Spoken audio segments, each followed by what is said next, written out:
In the following forum in the China Masters series, Professor Lin Yifu, Dean of the Institute of New Structural Economics at Peking University, discusses China's new economic era in the face of escalating trade conflicts. Professor Lin begins by providing statistics showing how rapidly China's economy has grown over the past 40 years. He suggests this growth rate will be maintained given China's significant potential for innovation and industrial upgrading, and explains how China's sizable domestic market provides space for further economic development. He also analyzes the impact of the current Sino-US trade war and how it may affect China's economic prospects. This year is the 40th anniversary of China's transition from a planned economy to a market economy, and China enters into a new era. Not only so, this year is also the 10th anniversary of the global financial crisis. So I will begin my analysis from a reflection of China's new era and also the global economy. 40 years ago, China was one of the poorest countries in the world, as you know. At that time, the per capita GDP, according to World Bank, was only 156 US dollars. And it was less than 1/3 of the average in sub-Saharan African countries. At that time, their per capita GDP was 490 US dollars. And China was also a very inward-looking country. Export in 1978 was only 4.1% of China's GDP. Import was only 5.6%. Combined, it was only 9.7%. That means 90% of China's GDP, China's economy, had nothing to do with the global economy. And at that time, 75% of the export was either agricultural product or processed agricultural product. And on that humble basis, China maintained 9.5% growth in the past 39 years already. And the trade growth was 14.5%, again, in the past 39 years. And we never observed such a high growth rate to be maintained for such a long time. So as a result, by the time of 2009, China overtook Japan to be the second largest economy in the world, measured by market exchange rate. And in 2010, China's export overtook Germany to be the largest exporting country in the world. And then 97% of the export were manufacturing product. So China got the nickname of factory of the world. And historically, we know, after the Industrial Revolution, the factory of the world was Britain. And in the later 19th century, up to the first half of the 20th century, US was the factory of the world. And in the post-world, Germany and Japan were the factory of the world. Now China becomes the factory of the world. And in 2013, trade in China overtook US to be the largest trading country in the world. Trade, I mean import and export. And in 2014, measured by purchasing power parity, the Chinese economic size overtook US to be the largest economy in the world. And with this kind of performance, last year, in the 19th Party Congress, President Xi Jinping announced China entering into a new era. There are many dimensions of the new era. And today, I'd like just to mention 2 dimensions. The first one, yes, China performed very well in the past. But reforms will be always on the road. The reason that China was able to avoid the transition collapse, as we observed in former Soviet Union and Eastern European countries, was because China adopted a pragmatic, dual-track, gradual approach during the transition. China continued to provide some kind of necessary protection and subsidies to the large-scale, capital-intensive, state-owned enterprises and to maintain stability. But at the same time, China liberalized the entry to the labor-intensive, small-scale light manufacturing, which were consistent with China's comparative advantages. So China was able to achieve dynamic economic growth.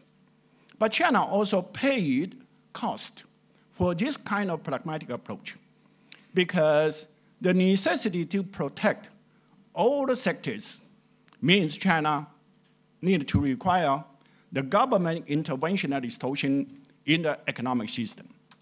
And those kind of intervention and distortion certainly create a rent, and you're going to have rent seeking that means corruption. And those kind of rent also causing the redistribution of income, and as a result, we see the widening of income disparity in China. And certainly, there are some political and social cost for the corruption and for the widening of income disparities.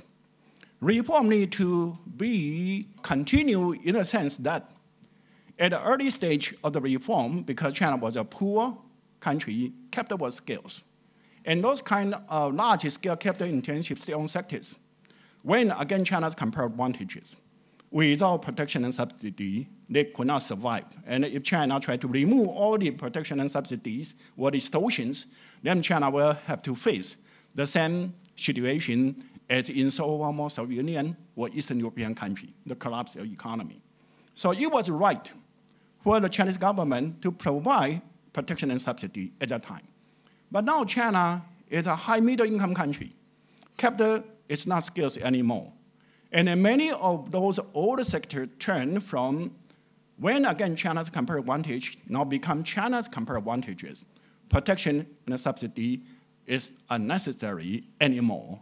And so reform need to be deepening. And that was the program announced by the Chinese government in 2013 to have a comprehensive reform in the economic system so the market can play a decisive role in the resource allocation. And the underlying implication is that the Chinese government would remove all the remaining distortion and in the economic system. And from 2013 to now, the Chinese government already adopted more than 300 reform packages that covering almost every sector in China. Certainly, it will take time to implement those kind of reform package. But not only so, even China can implement all those reform packages. New problems will emerge all the time because there's no perfect system in the world. So that means Chinese government or Chinese economy will have to be on the road of the reform all the time, even in the new era. That is the first dimension I'd like to mention. And the second one I'd like to mention is that Chinese economy has already maintained 39, and this year before the years, of 9.5% growth. And how long that China can maintain such a high growth rate is a big issue in China and also in the global communities. Many people were pessimistic about the growth in China because other economies to have a sustained period of growth in general after 20 years, their growth rate will drop down from about 8% down to 6, 5, or even 4%. And some people like Larry Summers wrote a very influential article to say the normal growth rate for a country is 3% to 3.5%. And China will have to drop down to that normal growth rate. There's no way to avoid that. And certainly, those hypothesis is confirmed by some kind of continually slowing down the Chinese economy So some people started to get pessimistic about the growth in the Chinese economy. However, if we want to understand the possibility for growth, we need to understand the mechanism of growth. The growth certainly means the income of the people rise all the time. But if you want to raise the income of the people, you need to improve the productivity. And how to improve the productivity? To have a technological innovations in the existing industrial sectors that you produced. Or to have a higher value-added new industrial sector to emerge so you can reallocate your resources from the old sector to the new sectors. Those are the two mechanisms to raise the labor productivity in any country. And it's the same between high-income country or developing country like China. But there's one difference. For the high-income country, they have a high labor productivity. That means they have the best technology today, and their value added in their industry are among the highest in the world. And for them, if they want to have the technological innovation and the industrial upgradings, that means what? That means they would have to invent the technology for the new industries. And certainly, the invention of new technology or industry are very risky. And that's the reason why, for the high-income country, as Larry Summers described, only average they grow at 3% to 3.5% per year. That is their normal growth rate. But for a developing country, there are something called the latecomer advantages. Because in the process of industrial upgrading and technology innovation, China still can benefit from the technological gap with the high-income country, and to learn, to absorb, and to re-innovate by that way. And if a developing country know how to use those kind of potential, latecomer advantages, a developing country can grow faster than the high-income country. And that was the main mechanism that China maintained 9.5% growth in the past 39 years. But the issue is that China already used that potential for 39 years, and this year will be 40 years. How big the potential will be? I think how big the potential will be does not depend on how long you already use that potential. How big of the potential depends on how large the gap between your technological labor, industrial labor, with the high-income countries' technological and industrial labor. The data that they can use to do analysis is that the best way to see the technological gap with the high-income country is to look into the gap between the per capita GDP. Because the per capita GDP is indicators of average productivity of the country. And the data that I can use to make the analysis was a historical data released by a famous historian, Angus Madison. He passed away in 2011, and he released the data in 2010. In that data set, the latest year was 2008. In 2008, the per capita GDP measured by purchasing power parity in China was 21% of the US. It was similar to Japan in 1951, Singapore in 1967, and Taiwan, China in 1975, South Korea in 1977. And these four East Asian economies utilize the latecomer advantages, achieved 20 years of 8 to 9% growth. They realized. So with the same mechanism, if they can realize the growth for 20 years of 8 to 9%, so certainly then China has a potential to grow at 8% from 2008 to 2028. And this year, 2018, so there should be another 10 years of 8% growth potential for the Chinese economy. But the growth potential only look at the supply side, the possibility of technology. And to realize the potential also require on the situation in the demand side. And I will analyze the reason why China started to have a slowdown in its growth and lower than 8% was demand-side issue. I will analyze that later. So that's my second reflection. In the new era, China still has a high potential to grow dynamically in the coming 10 or even longer years. The second thing I'd like to mention, this year is the 10th anniversary of the 2008 global financial crisis. And I'd like to say, high-income countries, even after 10 years, have not fully recovered. Among the high-income countries, US is considered to perform the best. But if we look into the growth rate in the US, 2016, the US growth rate was 1.5%. In 2017, the US growth rate was 2.3%.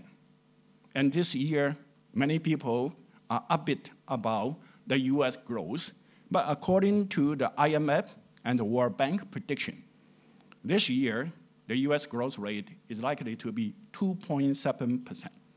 And it's still lower than the 3 to 3.5% the US used to have. And also, if a country fully recovers from a crisis, they should have a few years of growth rate higher than 3.5, sometimes 4, 5, or 6%, 1 or 2 years. But so far, US has not had those kind of performance yet. And also, according to the IMF and World Bank, the US growth rate in 2019, next year, is likely to drop from 2.7% this year down to 2.5% next year. And in 2020, the US growth rate will be around 2%. So US economy has not fully recovered yet. And European economy, they have up and down around 1.5% in the past decades, and in the coming years, likely to be the situation again. And Japan, since 1991, Japan has struggling around 1% growth every year. So from this, all the high-income countries has not fully recovered yet. And why they have not fully recovered yet? Because high-income countries have not carried out the necessary structural reform to resume their dynamic economic growth. Structural reform is important. I think everyone knows. And that's the reason why in 2016 G20 meeting in Hangzhou, they have a consensus. Every country should do the structural reform. But structural reform in high-income countries is very difficult. How come? Because the content of the structural reform in high-income countries is to reduce the welfare to the workers, to deleverage in their financial system, and to reduce the deficit of their governments, and also to share off, to remove inefficient sectors in their economy. If they can do that, certainly their economy will be more competitive, their economy will have more resilience to the shocks. That should be good, but in the long run. In the short run, if the government wanted to do the structural reform, they are all contractionary. Reducing the demand, reducing the investment, and they will further replace the growth rate and increase the unemployment rate. So politically, it's very hard to implement. Certainly, some countries were hit by crisis like 1997 East Asian financial crisis. At that time, when a country was hit by crisis, in general, they will go to IMF for rescue. Then IMF will ask them to implement 3 policies simultaneously. One is structural reform to resume their competitiveness.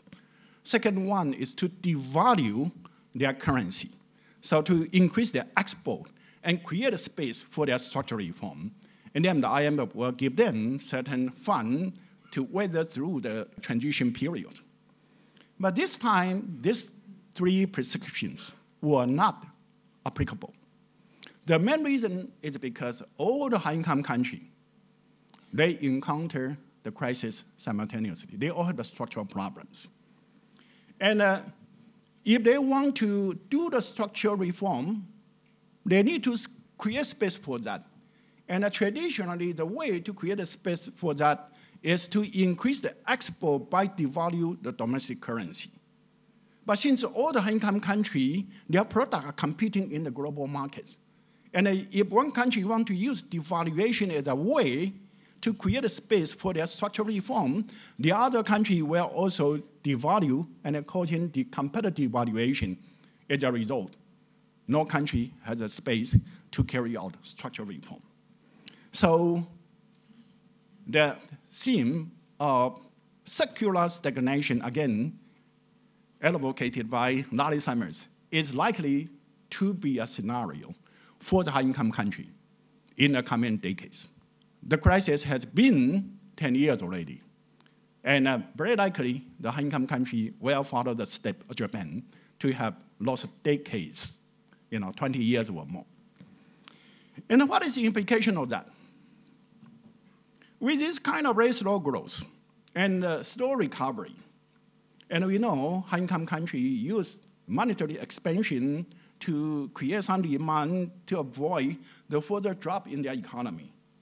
But those kind of low-cost funds did not go to the real sectors. All those kind of low-cost funds went to the speculative equity markets. And for example, before the crisis in 2008, the Dow Jones Index reached 13,000 in 2007. At that time, everyone said there was a bubble in the equity market in the US. Now the real economy has not fully recovered. But as you know, that the Dow Jones Index now is about 25,000, almost double. And so it's very sensitive. And you're going to see a large fluctuation. And sometimes, I guess, a collapse is unavoidable. And not only so, because the slow recovery and use monetary expansion to support the equity market, it causing income disparity issue. The ordinary people, their job prospects were poor, but crisis started in the financial sectors. However, now who benefited most from this kind of easy money policy? Again, financial sectors. So certainly you causing the income disparity to become even bigger, and people, they do not know the causes. So there's a lot of, nutrient populism, the protectionism, nationalism, are the result of this kind of situation.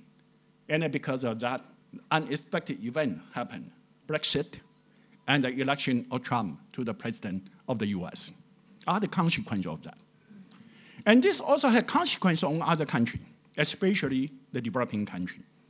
The easy money policy in the US and also in Europe, causing a large speculative outflow of capital to the developing country, large outflow, large inflow, and causing challenges in the macroeconomic management.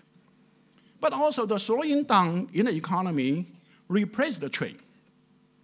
Before 2008 global financial crisis, trade growth rate in the world was about twice as high as the GDP growth. Now, after the 2008 crisis, the global growth has been replaced, slowing down, and trade now is even lower than the GDP growth. And certainly that has implication for all the countries, because trade means demand, and that was one reason why China cannot realize its growth potential. And certainly it also affects other BRIC countries, other emerging market economy. And this kind of slowing down in the growth certainly will causing some other unexpected phenomena in the developing country. Now many developing countries all turn right, just like the newly elected president in Brazil. It's again a result of that.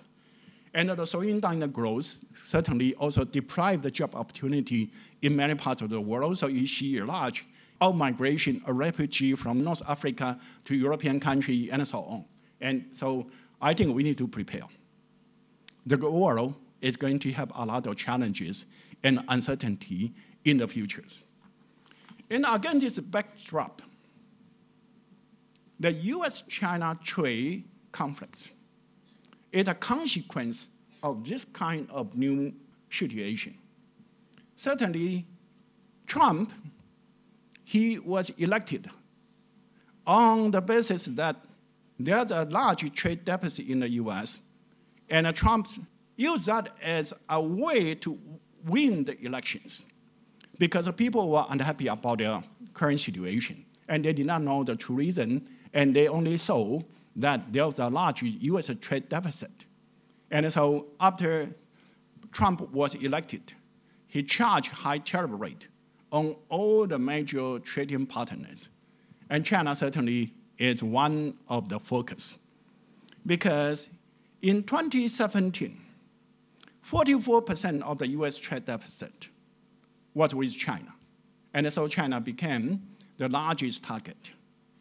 However, the US trade deficit, is that because of China trade policy as argued, or some other reason?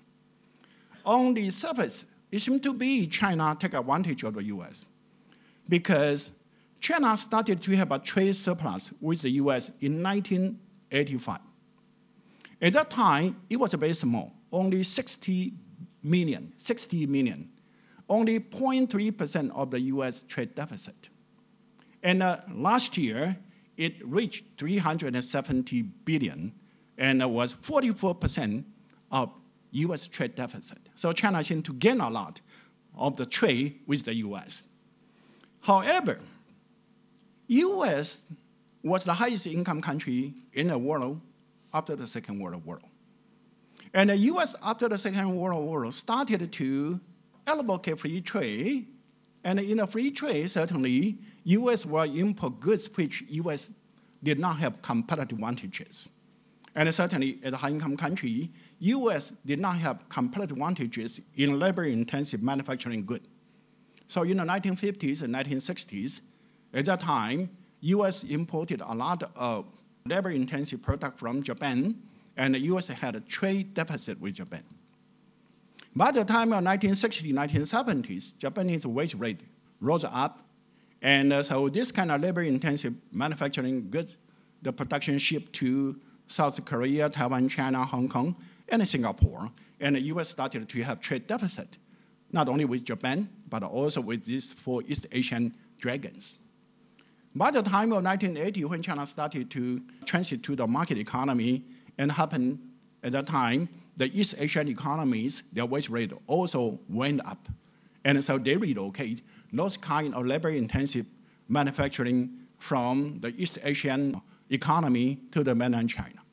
So in fact, the enlarge in the trade imbalance between the US and China was just a shift of the production location of those kind of goods. The US did not have comparative advantages, and now China happened to have comparative advantages.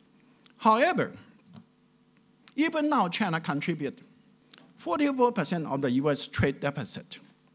But in the 1980s, more than 100% of the US trade deficit with the world was with East Asian economies, including Japan, Korea, Taiwan, Hong Kong, Singapore. And now, if you look into US trade deficit with East Asian economies, it dropped down to about 50%. So actually, the East Asian economies as a group contribute to less to the US trade deficit. And so the enlargement of the US trade deficit actually was not because of China, was not because of East Asian economies. Before 1971, US trade was basically balanced. It had a deficit with East Asian economies, but it had surplus with other economies in the world. And the US trade deficit started to become larger and larger only after the peg of the US dollar to gold, and allowed the US has unrestrained monetary policy to pay anything that he wanted to import. That's one thing. And also this, the peg of the US dollar to gold also contribute to the financial liberalization and other changes in the US economy. One was the reduction in household savings due to the housing bubble and the equity bubble, and everyone feels they are so rich, so now they consume more and they save less. And also due to the US fiscal deficit because of the war, because of unrestrained spending and unrestrained social welfare programs. And as a trend economy, we know, whenever a country consumes more and save less, the country is going to have trade deficit. In other countries, they cannot sustain those kind of trade deficit for a long time, but US has a reserve currency status, allow the US economy to print the money to purchase the goods unlimitedly. And that was the reason why the US trade deficit to become larger and larger. And since the change in the comparative advantages, China happened to be the location of the goods that the US does not have comparative advantages, and China become the largest trade surplus country with the US. Then what would happen? The US wrongly point the finger to China for its own domestic problem. The income disparity issue, the stagnation of the workers' wage, the declining of the middle income class, to the trade deficit, and China was the main reason for that trade deficit, according to the analysis. But if US, to the worst case, the import 25% tariff rate on all the goods imported from China, what would be the situation? Because those kind of goods, the US would not produce. US did not have comparative advantages in those kind of areas.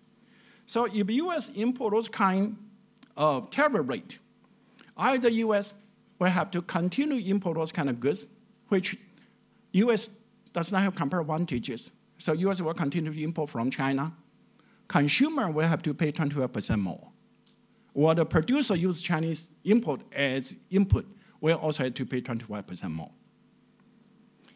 US, certainly, there's a possibility those kind of production may relocate to Vietnam, to Bangladesh, or other low-income country. It's a possibility. However, before the trade conflicts, US can import from those goods from other countries. They did not import from other countries. That means to import from other countries will be more costly than to import from China. I think mainly because of the supply chain issue. So no matter what happened, the US producers and the US consumers will have to pay higher prices for their import. Their welfare will drop. Not only so, they are going to have job loss also. Because for a household, if they have to pay more for their consumption good, then the income that they can use to purchase domestic produced service or product will be reduced. So the demand will be replaced. Similarly, if some company use Chinese input as the intermediate input to produce, then it will become more costly, and their job market will be shrink. So as a result, job will be reduced from the side. And not only so, China will have a tick for tat.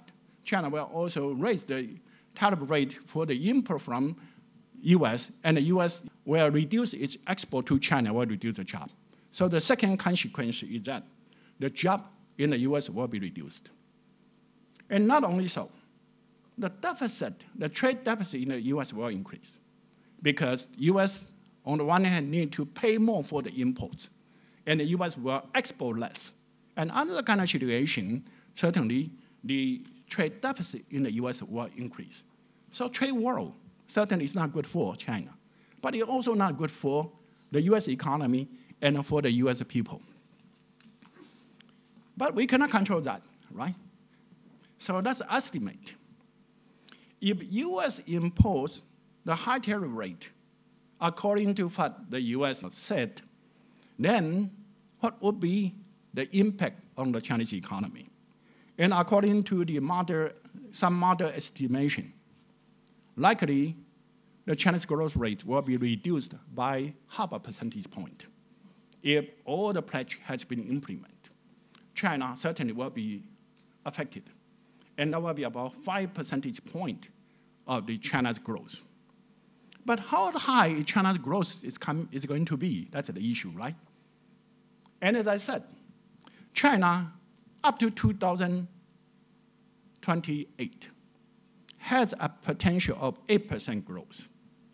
How much that 8% growth can be realized?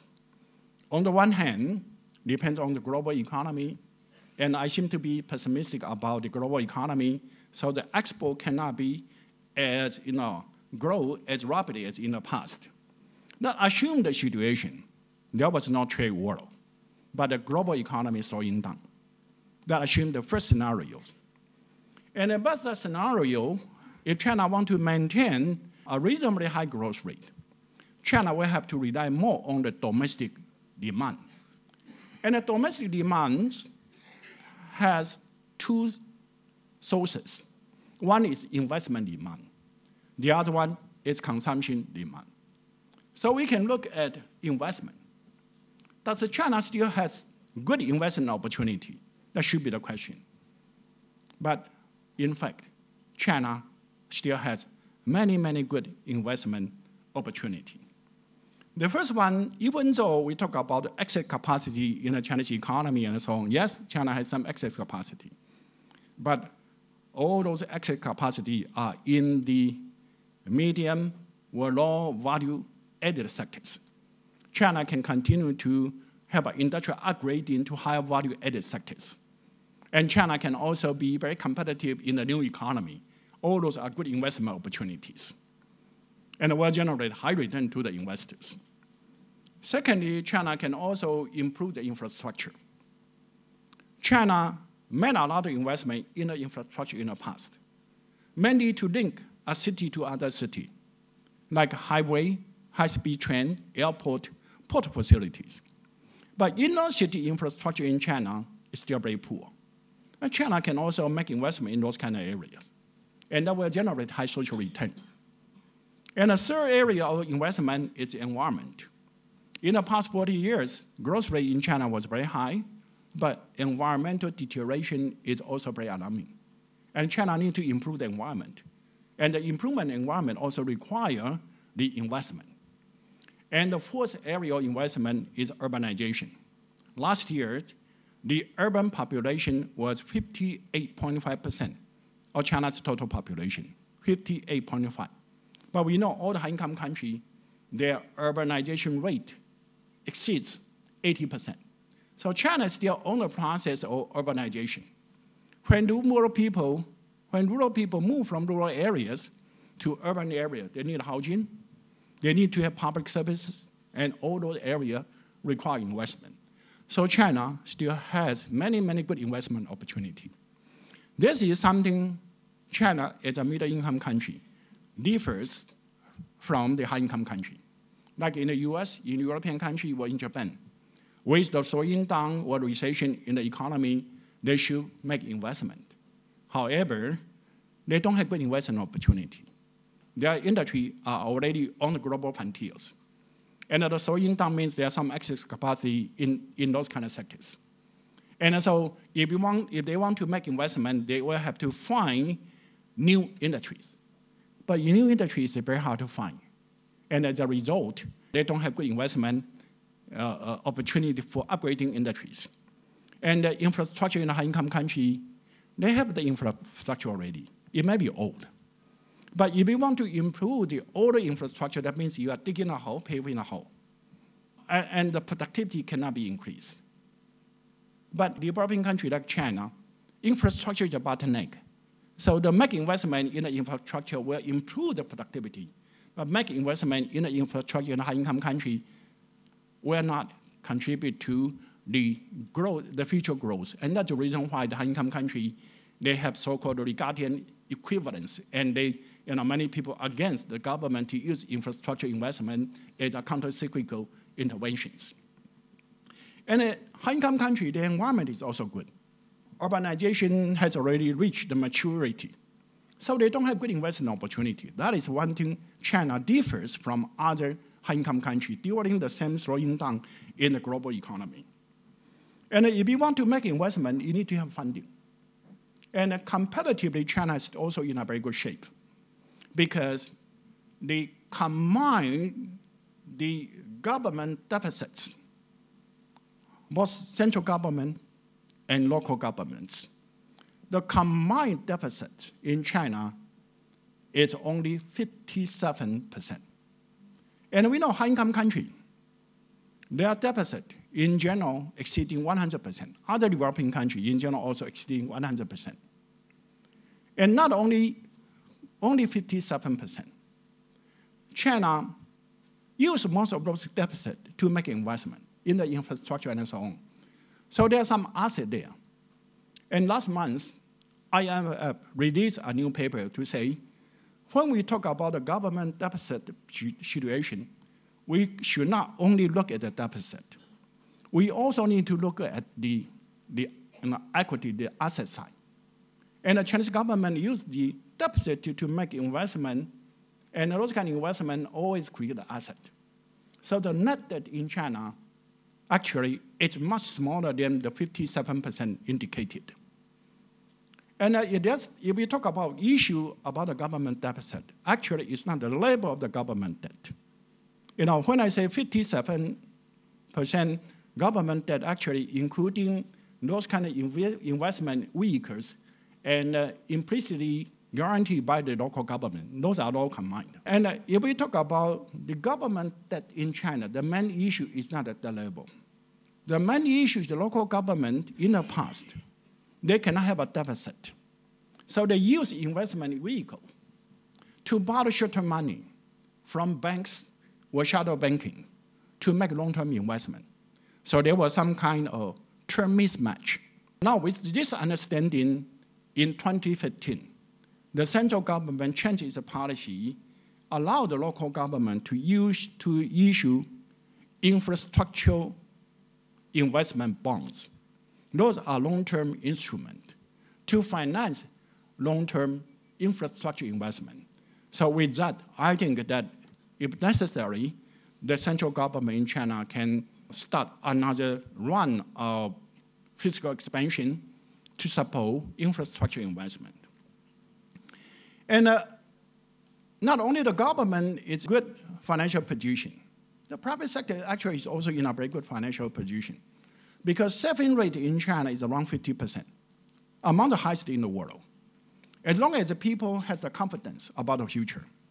And with all those kind of industrial upgrading opportunities, and then use the government investment to leverage the private sector investment.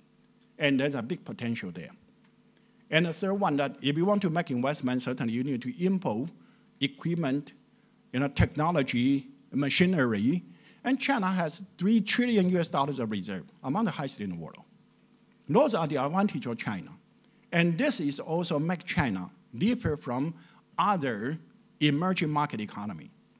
Other emerging market economy like Russia, India, or Brazil, or Turkey, they should also have good investment opportunity like China. But they are either constrained by poor physical position, or low saving, or lack of foreign reserve. So they can realize that their potential. But China has no limitation of that. So with this analysis, I think China can maintain reasonably high investment growth rate. And if China maintains reasonably high investment growth rate, jobs will be created. And household income will continue to rise. Consumption certainly will continue to grow. And with this investment growth rate and consumption growth rate, my position is that no matter what kind of global situation, from now to 2020, China should be able to maintain 6.5% growth around. And from 2020 to 2035, China should be able to maintain around 5% growth rate. From 2035 to 2050, China should be able to maintain around 4% growth rate. And if there's a trade war continue up to 2050, what will be the scenarios? And I mentioned, the impact will be 0.5 percentage point of the growth. So from now to 2020, that China should be able to maintain about 6% growth rate. From 20 to 2035, China should be able to maintain about 4.5% growth rate. And from 2035 to 2050, should be able to maintain around 3.5% growth rate. But what is the implication of those growth rate? If China maintains 6% growth rate, currently the Chinese GDP is about 16% of the global GDP, measured by market exchange rate. And China will contribute about 1 percentage point to the global growth. Currently, the global growth is about 3%. So China will contribute about 30% to the global growth. And by the time of 2020 to 2035, certain growth rate will drop.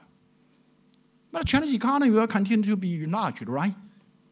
So again, even with 5% around, China will continue to contribute about 1% growth.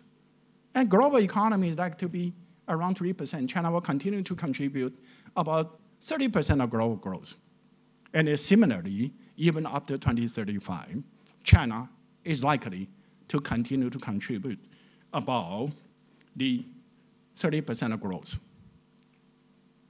That is a likely scenario. So with this kind of analysis, what should be China's responses to the US challenges of a trade war? I think that China should continue to be the champion of free trade, because trade is always a win-win for everyone. If US does not like to benefit from the trade, we should not deprive other countries to benefit from the free trade. So China should continue to advocate, to champion the free trade. That's one thing. Secondly, China should deepen the reform. As I mentioned, there are many areas that China still lag behind. There are still many distortions. China should deepen the reform and to improve the system in order to tap into the growth potential I just described. Not only the deepening reform, China should also deepen the opening up, allow other countries to benefit from the growth in China. And if US wanted to have a trade war, China certainly will adopt a tit for tat. That means what? Then the US will be deprived the opportunity to grow with China. But it would be a good news for Japan. It would be a good news for Korea. It would be a good news for the European Union. Because as long as China grows, China will have to import more. And if US do not want to compete with them, then the market will be available for other economies. Certainly, it will also be good. If China can continue this kind, good for Hong Kong. If the mainland part can continue this growth, certainly the dream of national rejuvenation will be realized. And Hong Kong will be the most dynamic, highest income cities in this dynamic growing Chinese economy. Thank you very much.